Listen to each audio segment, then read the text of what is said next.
talking of magic, I thought we'd talk about Moon Phase Magick today.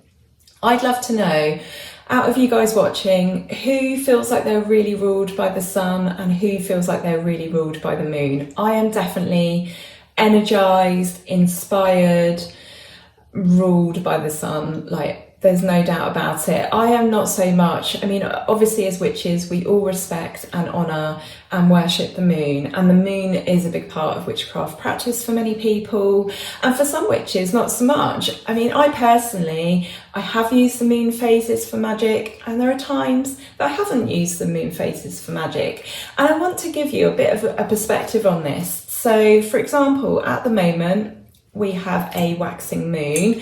I think we're about 3 or 4%. It's a crescent, but it's getting bigger.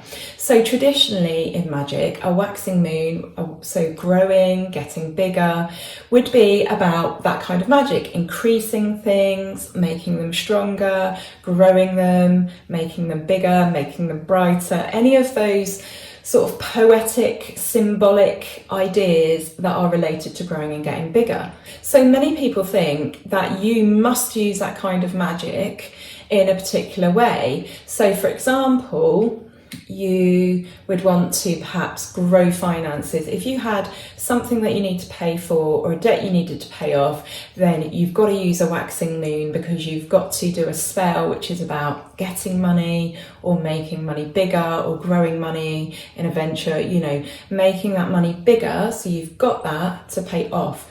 But there's another way that you could look at this. You could use a waning moon. You can use the opposite. You can use a waning moon to reduce debt, to make that debt smaller, to make your financial problems smaller. Can you see what I'm saying? How you can use the moon phase. You don't have to use these traditional, they're not even traditional, they're just tropes that I see repeated again and again and again on the internet. You must use this moon for this, and there's no alternative, but there are opposites to these actions. So for me, it's better to do the magic than not do the magic at all.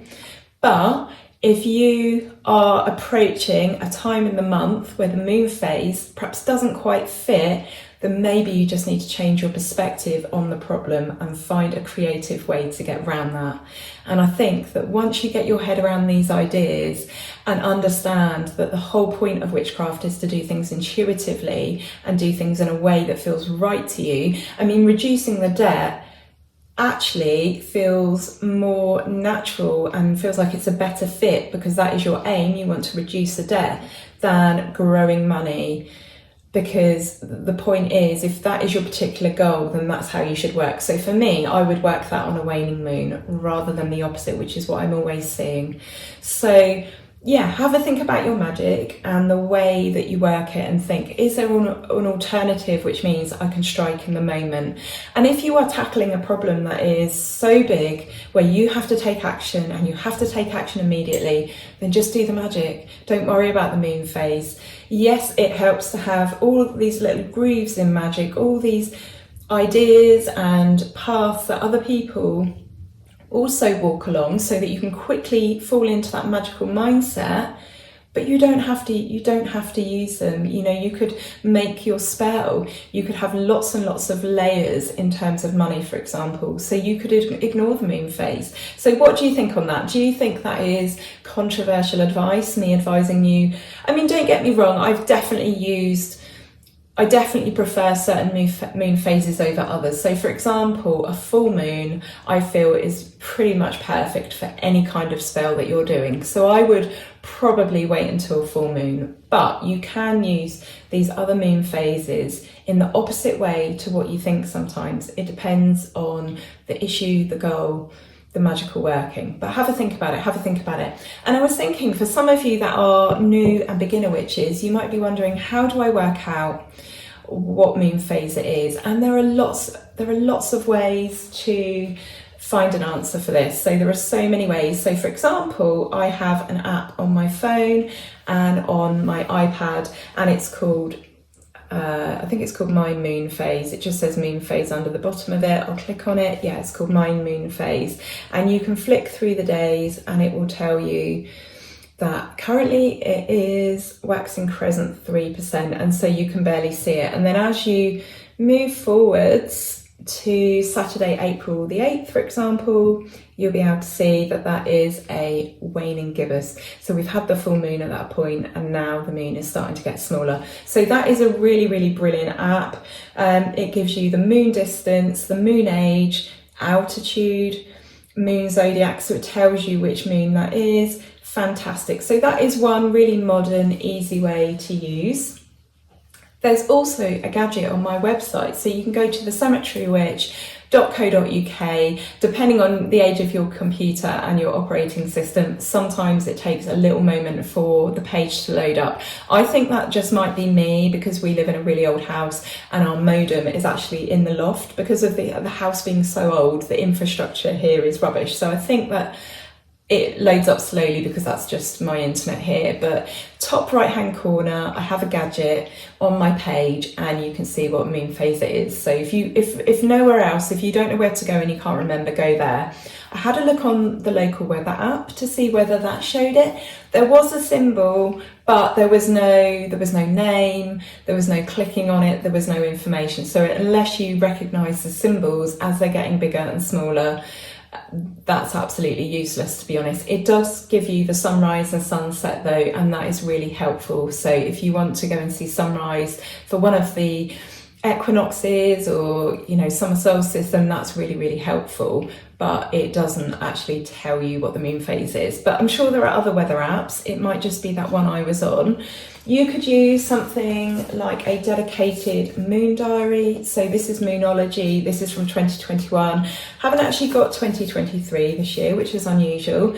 I will get it next year. But this is all about the moon. So you literally can't go wrong with this. It will tell you everything you need to know, what kind of moon phase work, if you are wanting to do that, what phase it is, what sort of themes and subjects that kind of moon is sort of geared at. So that is absolutely brilliant. You can also get so this is a Goddess Provisions one, a Moon Wisdom Planner. So that has all sorts of good things in. I think this might also be themed, abundance planning, card readings, holistic wellness. There might even be some sort of menstrual cycle planning going on in there, I can't remember. And then you can get these really beautiful, and again this one was from Goddess Provisions, but you can buy them. You can get really lovely moon phase calendars. This is a fabric one, so you could even frame this, that would look really lovely up on the wall. And you can buy paper ones as well. You can get them laminated, you can get all sorts. I've seen them in Glastonbury.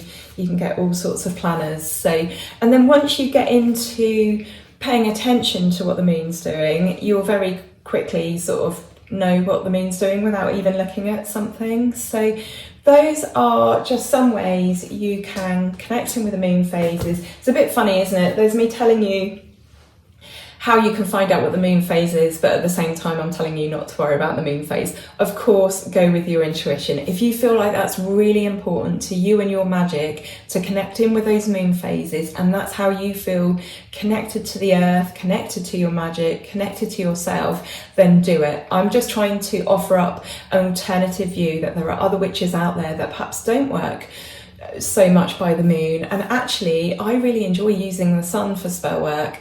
I am somebody who tends to be in bed early and up early. My days are ruled by the sun. I'm not really an evening or a night person. I don't have the energy to be up late at night. I feel supercharged by the sun, and therefore I feel like my magic would be supercharged by the sun. And you can make sun water. We're always talking about making moon water, but there's such a thing as sun water. Perhaps the longest day of the year, the summer solstice, you can create sun water, and you can do that all throughout the summer. So there's just an alternative view. I think it's always really good to have one.